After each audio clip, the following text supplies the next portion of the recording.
So, out of the greatest Royal Rumbles, the crown jewels, we finally have a good one.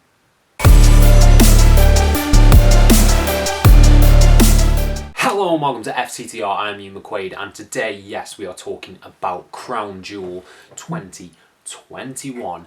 Now, let's get this out of the way. These Saudi Arabia shows are, reprehensible in a way.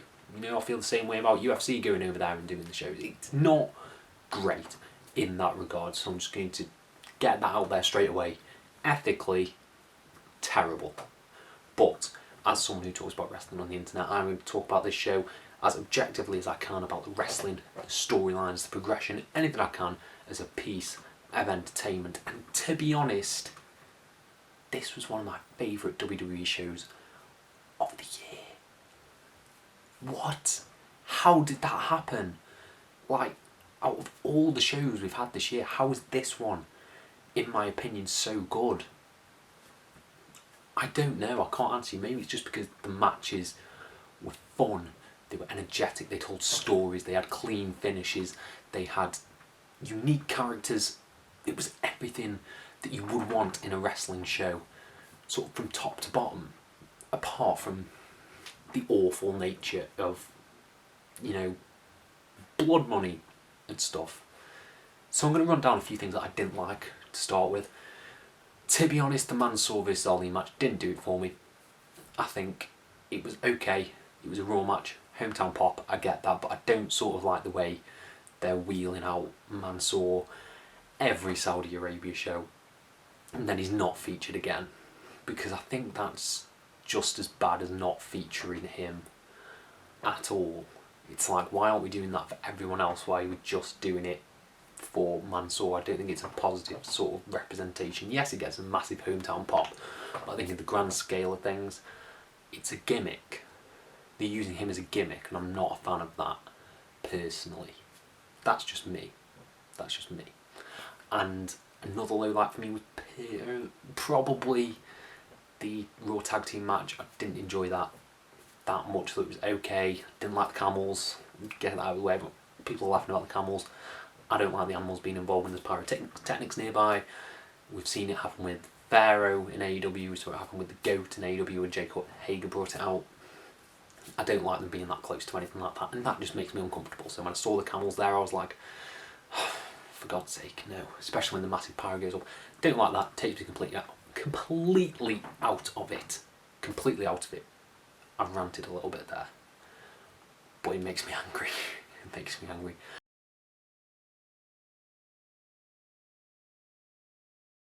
And we'll talk about the finish later, but I'm going to talk about some of the good parts of Crown Jewel, starting with the opening match between Edge and Seth Rollins inside Hell in a Cell. This match was terrific. It was long, it was violent, it was everything you would want a Hell in a Cell match to be.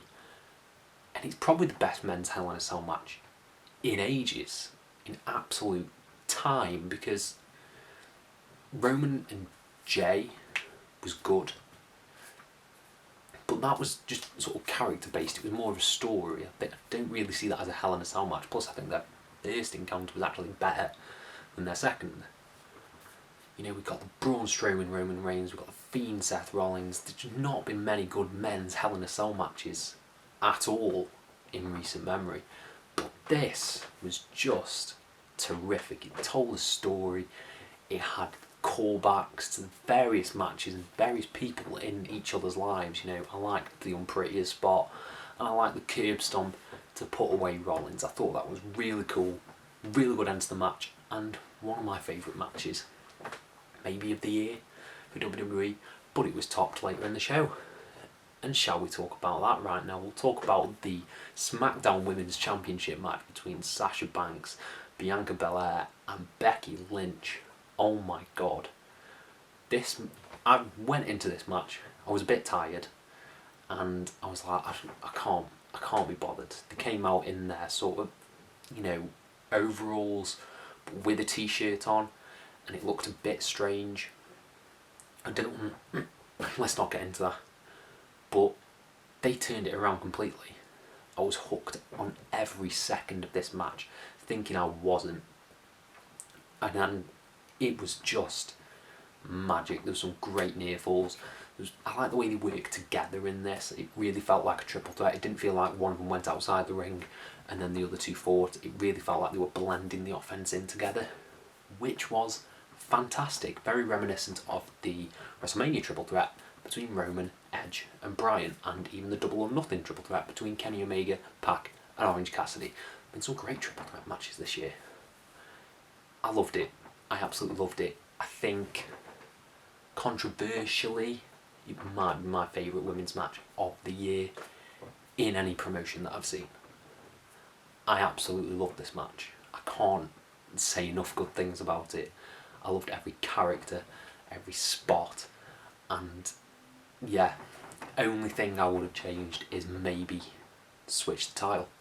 Maybe because Becky's going to Raw, have, I think Sasha's staying on SmackDown, have Sasha win, get to the belt. We don't have to do the dumb swapping Street Profits and New Day. We remember. So yeah, that was phenomenal. It was phenomenal. I liked it more than Belair and Banks at WrestleMania. I can't really think of many AEW women's matches that have blown me away this year. I want to say Baker and Thunder Rosa, but I don't know if that was actually this year.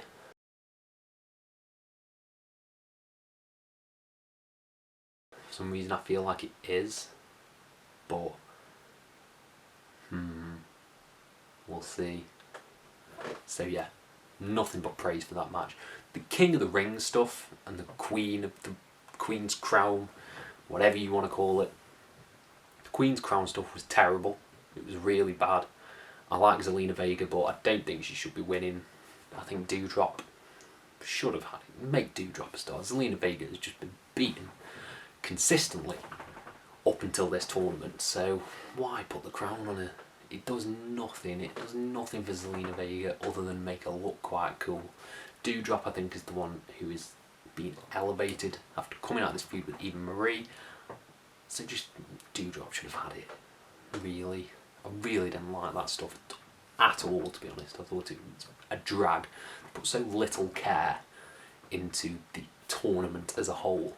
It just makes me angry, because we've seen good tournaments like that, the Mae Young Classic and the Cruiserweight Classic, done well. And the fact that they've put so little TV time into it just makes me a bit angry. So I didn't like that. But the King of the Ring, I really liked. I thought it was a really cool match between Balor and Xavier Woods. I thought the show respect at the beginning was good. I thought maybe Finn would turn heel. That didn't happen. But either way, coming out of this, I think both guys looked good. I think Finn almost looked like he was sort of sleepwalking through the motions, but he hit some sick moves. You know, I just love his double stomp to the chest. It just looks insane. It looks like it really hurts. Two good things.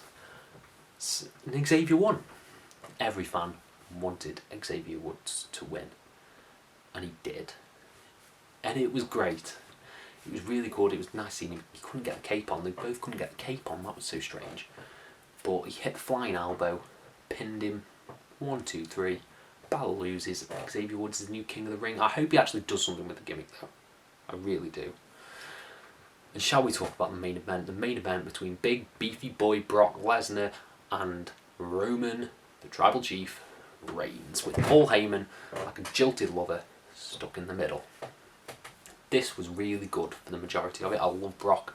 Brock's one of my favourites. I love this new Roman Reigns character. And I thought they just went at it phenomenally. It was like a Paul Heyman wet dream. He was just big move, German suplex, Superman punch, spear, all leading to a double down in which Paul Heyman tosses the Universal Championship belt into the ring. And he says, I believe he says, you know what you have to do, but you don't know who's throwing it to. And it's quite, as goofy as it is, I quite like this story. I think it's really soap opera, but it's really cool. But then Uso interference, hit with the belt, Brock loses. I wasn't a fan of that, because I think Roman's won too many matches with the Usos interference. But it is what it is. It was a good match on a show that really, really over-delivered for me. And it will go down as one of probably my favourite WWE show of the year that I can think of. I really loved night 1 of WrestleMania, but other than that I can't think of many that have blown my mind really. So yeah, I would give it a 3.5, 3.5 out of 5 rating for that one. And yeah, let me know if you checked out Crown Jewel, let me know your thoughts in the comments below, and I'll try and reply to every single one of you. Thank you all ever so much for your support, and have a nice day.